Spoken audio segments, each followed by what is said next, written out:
داستان ایمان فروشوں کی قسط نمبر 235۔ اگر تم میں ہمت ہے تو مجھے ساتھ لو، یہاں سے نکلو، لڑکی نے کہا۔ میں تمہیں سلطان صلاح الدین ایوبی کی فوج تک پہنچا دوں گی۔ تمہیں اس فوج میں نہیں رہنا چاہیے، لیکن میں یہ نہیں چاہوں گی کہ تم مجھے یہاں چھوڑ کر بھاگ جاؤ۔ کیا تم اپنے خاوند سے اس لیے بھاگنا چاہتی ہو کہ اس نے تمہیں زرخرید لونڈی بنا رکھا ہے، یا وہ بوڑھا ہے، یا اس لیے کہ وہ سلطان صلاح الدین ایوبی کے خلاف ہے؟ مجھے اس شخص سے نفرت ہے، لڑکی نے جواب دیا۔ وجوہات تم نے خود ہی بتا دی ہیں۔ اس نے مجھے لونڈیوں کی طرح حرم میں قید کر رکھا ہے، وہ بوڑھا بھی ہے، اور نفرت کی سب سے بڑی وجہ یہ ہے کہ یہ سلطان صلاح الدین ایوبی کا دشمن اور صلیبیوں کا دوست ہے۔ اس کے حرم میں آنے سے پہلے جوانی کی امنگوں کے ساتھ میرے دل میں ایک اور جذبہ بھی تھا جو مجھے مجبور کرتا تھا کہ میں شادی نہ کروں اور نور الدین زنگی کے پاس جا کر کہوں کہ مجھے کوئی سا جنگی فرض سونپ دیں۔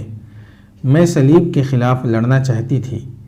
میں نے سلطان صلاح الدین ایوبی کا نام سن رکھا تھا۔ میں نے تیر اندازی سیکھی اور نشانے پر برچی پھینکنے کی بھی مشق کی، مگر میرے جذبے کو اس بدبخت کے حرم میں قید کر کے اسے شراب سے مار دیا گیا۔ سچ پوچھو تو میں اس قلعے میں آئی تو خوش ہوئی تھی کہ ایک جنگجو کی بیوی بن کر آئی ہوں اور یہ جنگجو صلیبیوں کے خلاف لڑے گا۔ لیکن سلطان نور الدین زنگی کی وفات کے فوراً بعد اس نے سلطان صلاح الدین ایوبی کے خلاف جنگی تیاریاں شروع کر دیں۔ یہ ابھی تک سلطان صلاح الدین ایوبی کے مقابلے میں آیا ہے یا نہیں؟ انطانون نے پوچھا۔ مقابلے میں آنے کو تیار ہے، لڑکی نے جواب دیا، لیکن یہ بہت گہرا آدمی ہے۔ خلیفہ الملک الصالح اور اس کے درباری امراء کا دوست ہے۔ وہ سب سلطان صلاح الدین ایوبی کے خلاف لڑ رہے ہیں۔ گمشتگین نے انہیں وعدہ دے رکھا ہے کہ وہ انہیں اپنی فوج دے گا، مگر یہ صلیبیوں کے ساتھ یارانہ گانٹھ کر آزادانہ طور پر سلطان صلاح الدین ایوبی کے خلاف لڑنے کا ارادہ رکھتا ہے۔ اسے امید ہے کہ وہ بہت سے علاقے پر قبضہ کر لے گا۔ اگر ایسا ہوا تو وہ حران اور مفتوحہ علاقوں کا بادشاہ بن جائے گا۔ تم نے اس کے ساتھ کبھی اس مسئلے پر بات کی تھی؟ لڑکی نے جواب دیا۔ اس نے میرے دل میں سلطان صلاح الدین ایوبی کے خلاف باتیں ڈالنے کی کوشش کی۔ میں سلطان صلاح الدین ایوبی کو اپنا پیر مانتی ہوں۔ گمشتگین کی کسی بات نے بھی مجھ پر اثر نہ کیا تو اس نے میرے ساتھ تعلق توڑ لیا، مجھے مارتا پیٹتا بھی رہا۔ اس کے بعد اس نے مجھے کہا کہ تم سلطان صلاح الدین ایوبی کے علاقے میں چلی جاؤ، تم بہت خوبصورت ہو اور نوجوان بھی ہو۔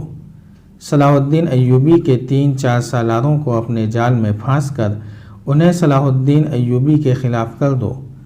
اس نے یہ بھی کہا کہ تمہارے ساتھ 2 بہت ہوشیار اور بہت خوبصورت صلیبی لڑکیاں ہوں گی، تم تینوں مل کر پہاڑوں کو بھی اپنا مرید بنا سکتی ہو۔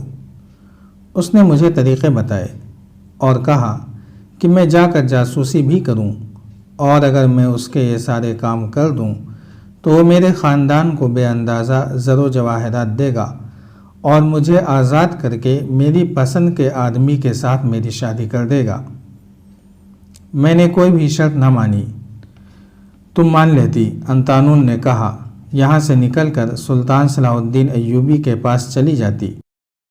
اس مردود نے اور اس کے صلیبی دوستوں نے ایسا انتظام کر رکھا ہے کہ ان کے دشمنوں کے علاقے میں جا کر کوئی لڑکی یا جاسوس غداری کرے تو اسے اغوا کر کے لے آتے ہیں یا وہیں قتل کر دیتے ہیں۔ ان کا تعلق حسن بن صباح کے قاتل فدائیوں کے ساتھ بھی ہے۔ میری روح مر گئی تھی، یہ جسم رہ گیا تھا۔ میں نے یہ سوچا تھا کہ ایسا ہی کروں جیسے تم نے کہا ہے، لیکن ہمت نہیں پڑتی تھی۔ تمہیں دیکھا اور تم میرے قریب آئے تو میری روح جاگ اٹھی۔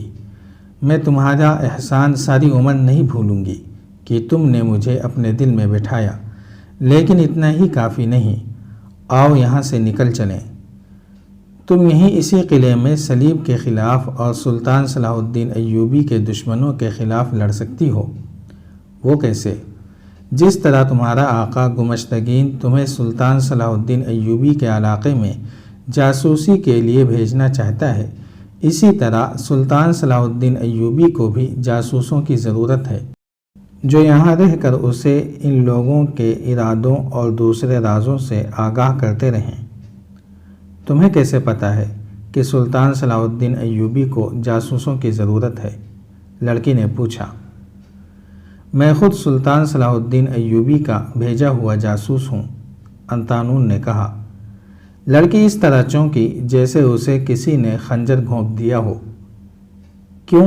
تم حیران کیوں ہو گئی ہو؟ میں یروشلم سے نہیں، قاہرہ سے آیا ہوں۔ میری کوئی بہن اغوا نہیں ہوئی۔ تم نے جہاں اتنے جھوٹ بولے ہیں وہاں یہ بھی جھوٹ ہوگا کہ تم نے مجھے دلی محبت دی ہے۔ لڑکی نے کہا، تمہارا پیار اور تمہارے وعدے بھی جھوٹے ہوں گے۔ میری محبت کا ثبوت یہ ہے کہ میں نے تمہیں اپنا راز دے دیا ہے۔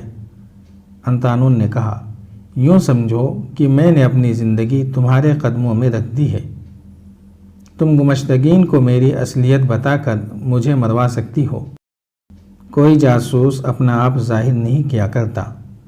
مجھے تمہارے جذبے اور تمہاری محبت نے اتنا مجبور کیا کہ میں نے اپنا آپ تم پر ظاہر کر دیا ہے۔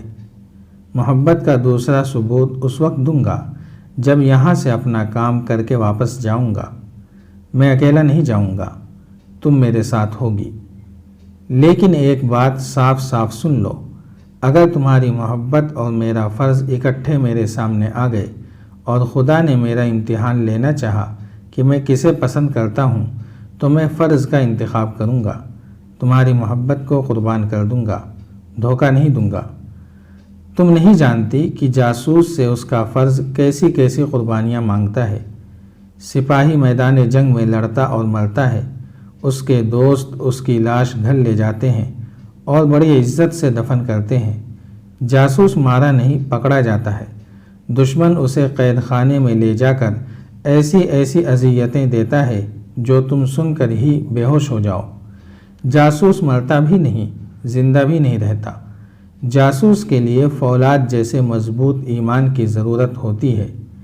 میں ایسا ہی ایمان لے کر آیا ہوں۔